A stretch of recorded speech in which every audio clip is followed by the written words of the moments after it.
Olá a todos, estamos iniciando o programa Consciência e Evolução. Sou Moisés Ezagui e o nosso programa fala sobre comportamento e espiritualidade. No programa de hoje, nós vamos falar um pouquinho sobre reencarnação familiar.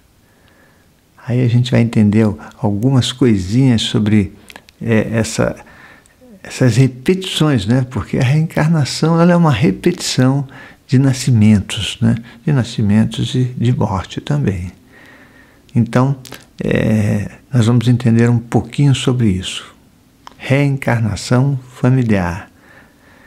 Bom, o nosso site é o www.centrodeestudos.org, o nosso blog é o foradocorpo.com, o Amigos do SEC aguarda você, né, porque a vida é uma relação, né? É um espaço onde a gente pode fazer muita coisa e principalmente o nosso aprendizado ele não se dá sozinho, né? Eu sempre digo uma coisa que eu acho que talvez seja importante a gente refletir, né? Que talvez a gente tenha para o autoconhecimento duas situações. Primeiro, aquela situação de meditação, aquela situação de você estar lá no pico de uma montanha, né? Sentado numa posição de yoga, aprendendo sobre o universo, que eu considero que é um conhecimento vertical, né? Esse conhecimento é um conhecimento nosso. E aquele conhecimento que seria o horizontal, que no fim das contas, quando eu falo isso, eu até vejo uma cruz, né? Que é a relação com todas as pessoas da Terra e com tudo que existe nela. Se a gente conseguir unir esses dois conhecimentos, nós também conseguimos, de verdade, ter uma expansão muito maior, né, da nossa consciência. Mas o nosso assunto hoje é a reencarnação familiar, né? Vamos ver como é que acontece isso. E olha, deixa eu dizer uma coisa para vocês. Isso é sobre o ponto de vista do trabalho que eu realizo com projeções astrais lúcidas, tá? Senão as pessoas vão falar, puxa Moisés, mas de onde você tirou isso, né? Na verdade, eu sou uma pessoa que busca muito conhecimento, você tem que estar aberto a todas as filosofias, religiões, a tudo que existe, né?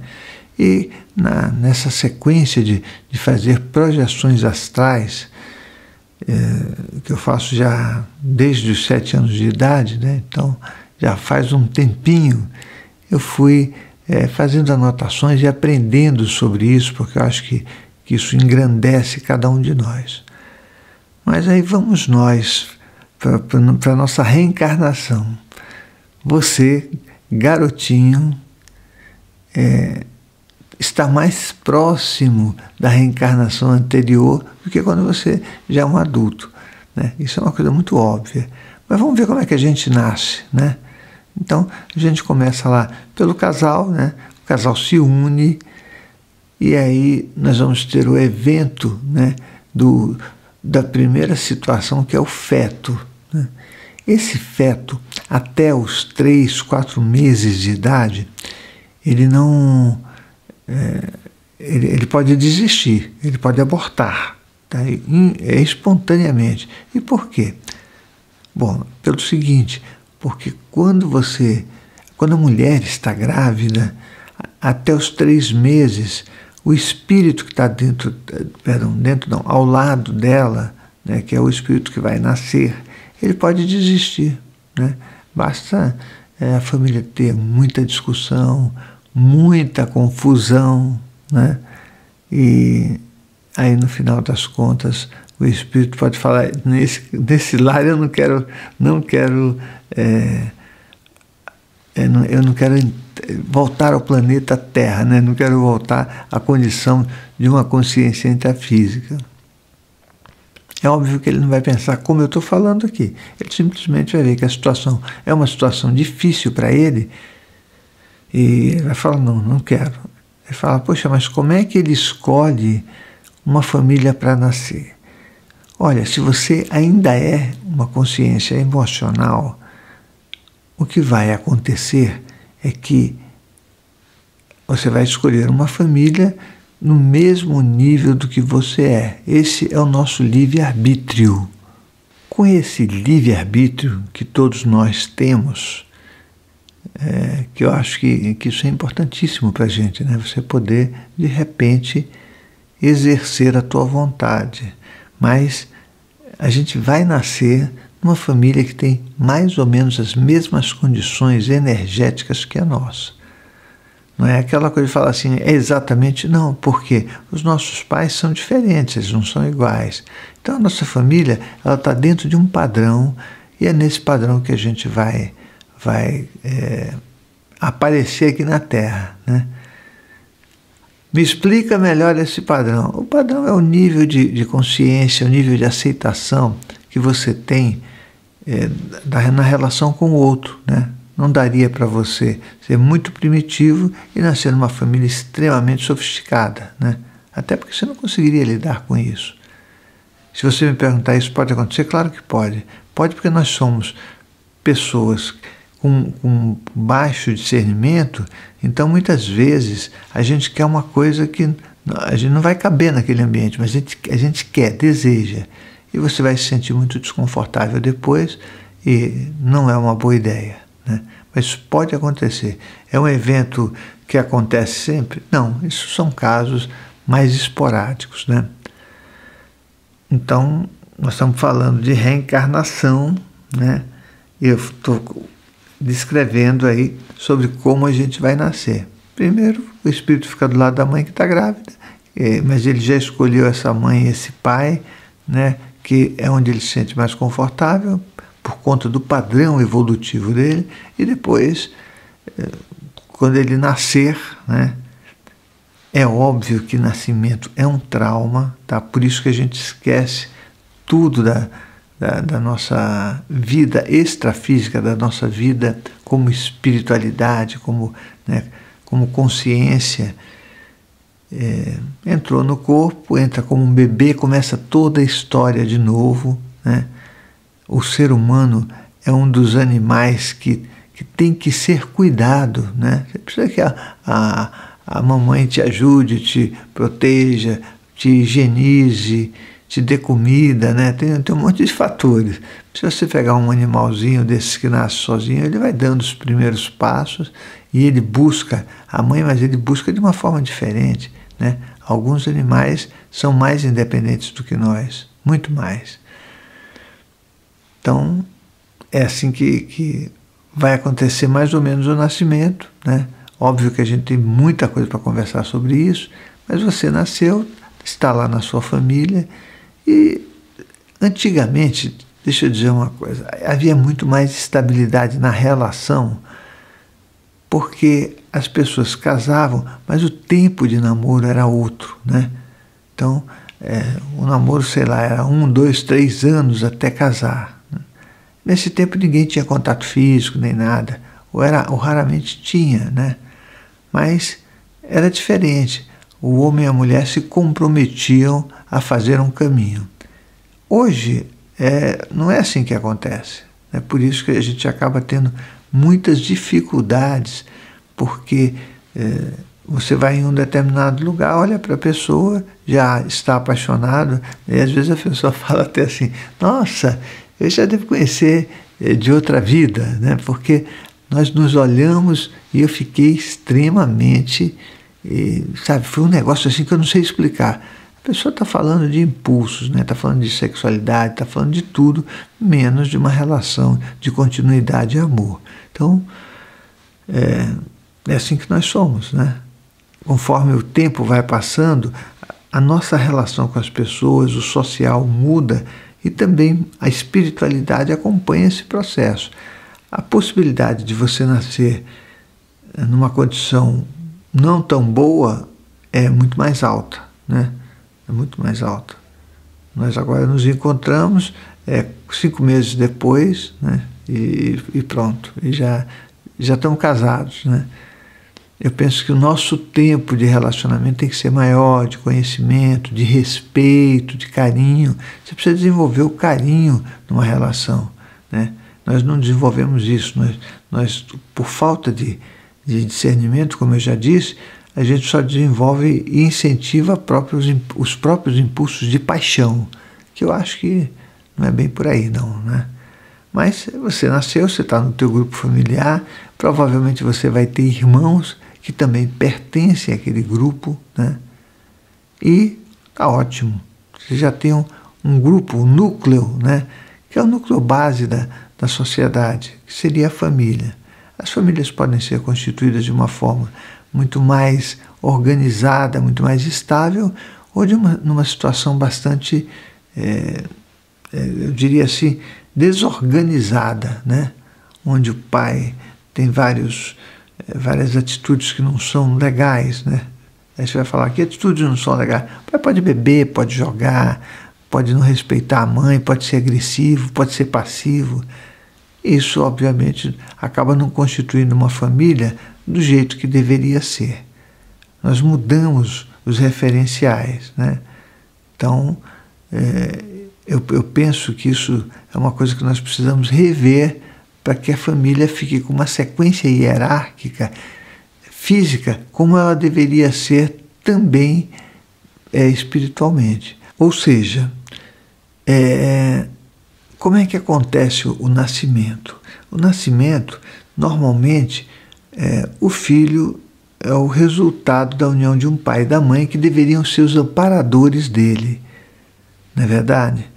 Eu penso que a mãe ela é muito importante nessa história toda, porque ela é que vai, né, dar apoio para o filho, deveria, né, aliás, ficar muito mais com esse filho, para criar o referencial de continuidade, né, nessa história de família, né? A mãe é que proporciona para o filho os referenciais. Olha, quando você, na continuidade da tua vida, encontrar alguém, você vai ter que procriar também, né?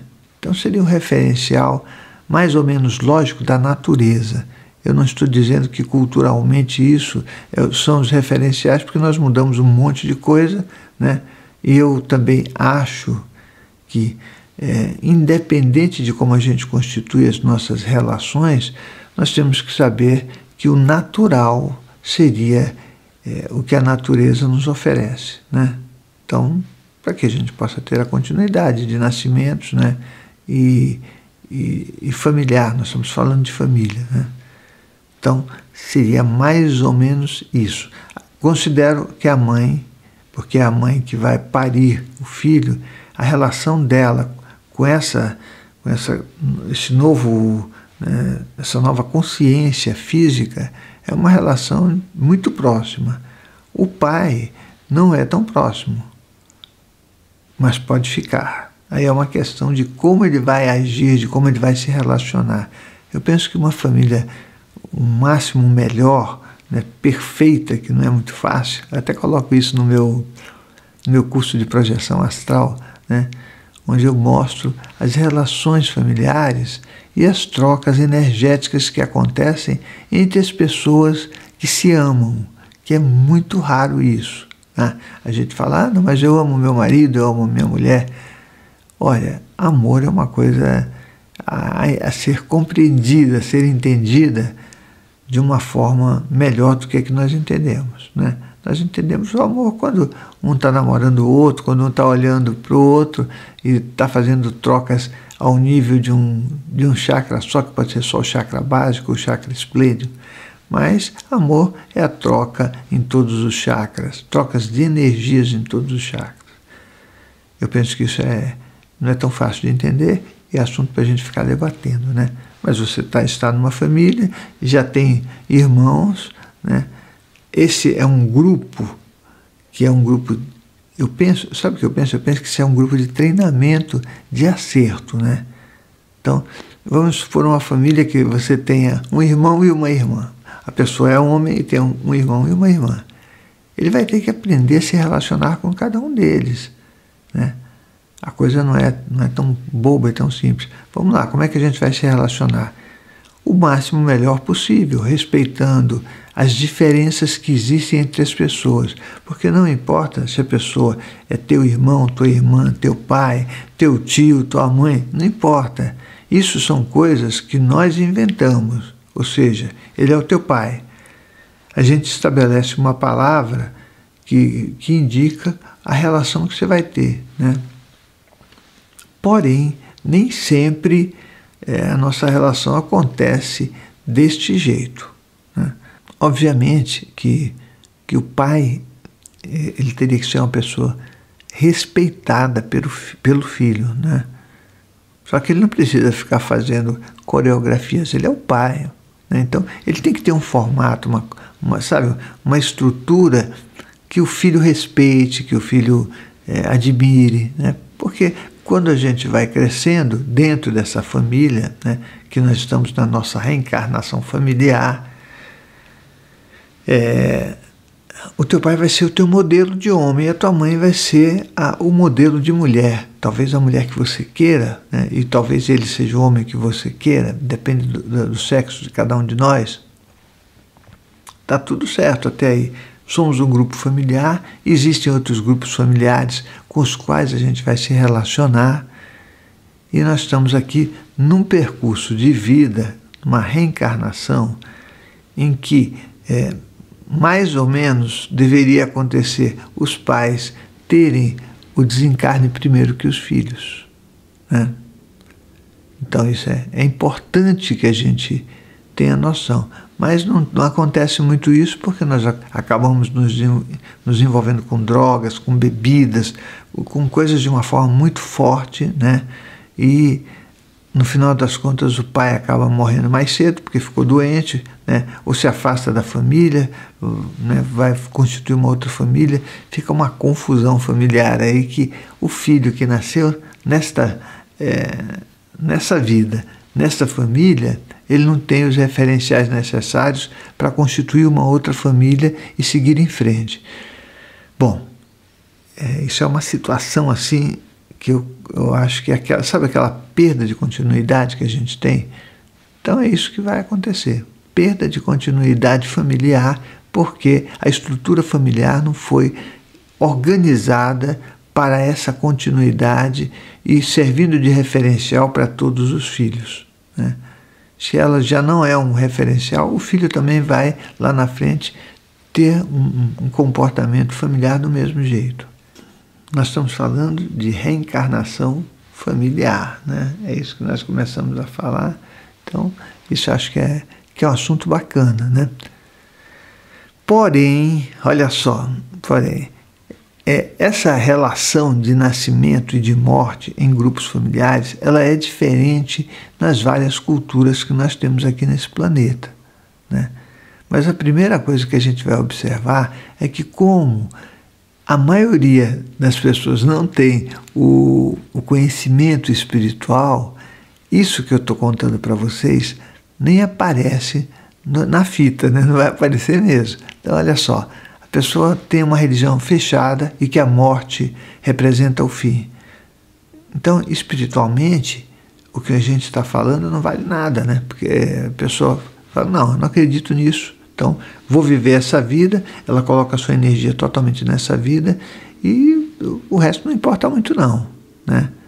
Então, o que eu quero dizer é assim, como você enxergaria o teu pai se você tivesse uma estrutura espiritual? Se você tivesse uma família com uma estrutura espiritual voltada para este conhecimento, que é o conhecimento das reencarnações, o conhecimento diferenciado, né, das nossas responsabilidades como pessoa, né? Porque uma pessoa que, por exemplo, é espírita ou espiritualista, ela vê a vida diferente daquele que não acredita em nada disso, né? Então, como é que você vai ver a tua família a partir desse ponto, né? O que eu digo essa família, ela tem continuidade? Ela vai reencarnar de novo? As pessoas vão mudar simplesmente as posições dentro da família? Porque assim, hoje você nasceu filho, na próxima, né, você pode nascer filha, você pode nascer mãe, você pode nascer tio, né, pode nascer o pai, né? Mas se você não tiver esse conhecimento espiritual, nada disso tem a menor importância. E eu penso que por isso que nós temos que aprender muito mais sobre a espiritualidade e sobre a vida, para continuar de forma muito mais produtiva, né? Olha bem, é produtiva. Esse percurso todo que a consciência faz quicando aqui na Terra. Quicando, que eu estou dizendo, é brincando, eu estou brincando, né? Mas quicando seria, nasce em corpo físico, morre. Nasce em corpo físico, morre. Nasce em corpo físico. Então é um ping-pong reencarnatório. Só que ele pode ser mais produtivo ou menos produtivo. Então a família pode produzir isso, porque se você nasce em famílias que são muito fechadas, e a tendência que a gente tem é renascer naqueles locais que a gente está acostumado e que a gente aceita, é uma coisa. Você nascer em famílias que estão crescendo de uma forma ou de outra, porque tem muita gente que pratica a espiritualidade, mas não tem noção de como é essa espiritualidade, né? Bom, aí você não acrescenta nada, né? Você simplesmente nasce e morre, né? Mas se a família tiver um caminho de crescimento, de respeito, de aperfeiçoamento moral, ela com certeza vai muito além, né? E você vai ter uma possibilidade que poucas pessoas têm, que é a possibilidade de aproveitar esse percurso de vida física, né, que sei lá quanto tempo vai durar, né, 60, 70, 80 anos, o máximo melhor, né? Eu penso que isso é muito importante para a gente, porque no final das contas a minha família era uma família espiritualizada, né? Eu digo espiritualizada não no sentido de fazer exatamente o que eu faço, porque eu sei que muitas das coisas que eu digo e que eu aprendi são diferentes, mas eu vejo que havia coisas muito bacanas, né, na relação do meu pai com a minha mãe, nesse assunto que eu estou dizendo, que é a espiritualidade. Meu pai tinha uma origem, né, mas a minha mãe praticava uma religião que era espiritualizada, de cura pela imposição das mãos. De repente meu pai fazia a mesma coisa, né, convidava a minha mãe para fazer as orações do jeito que ele acreditava. E veja, estou falando de relacionamento, não é de imposição do que você é dentro de uma estrutura familiar, porque isso também trava o nosso crescimento. Então, é uma coisa feliz a gente respeitar dentro da família o que cada um é, o que cada um pensa. E um fator muito importante nesse crescimento grupal é a conversa, é o bate-papo, é você escutar o outro. Isso simplesmente eu acho que é o dom que nós temos de falar, né? Você ouvir, de você falar, não querer impor aquilo que você acredita, mas você pensar junto com o outro o que seria melhor para todos. Aí sim a gente vai conseguir ter um crescimento e felicidades necessárias para aproveitar esse percurso familiar, de grupo familiar, né, de grupo de acertos, né, e sair um dia daqui e falar, puxa, fiz o melhor que eu pude nessa experiência de vida que eu tive. Isso é ótimo, né? Mas olha só, nosso site é o www.centrodeestudos.org, nosso blog é o foradocorpo.com, o Amigos do SEC aguarda você com toda certeza para aquele bate-papo, ideias, né? E olha só, as perguntas do foradocorpo.com eu vou respondendo, tá? Então as pessoas têm um pouco de paciência com isso, tá ok? Então eu agradeço a você por ter feito esse percurso comigo e nós nos encontramos no próximo programa.